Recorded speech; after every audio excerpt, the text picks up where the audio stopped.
الله لا يستحيي أن يضرب مثلا ما بعوضة فما فوقها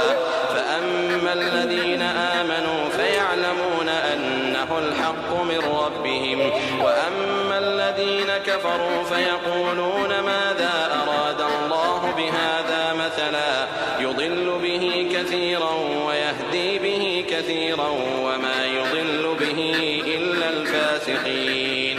الذين ينقضون عهد الله من بعد ميثاقه ويقطعون ما أمر الله به أن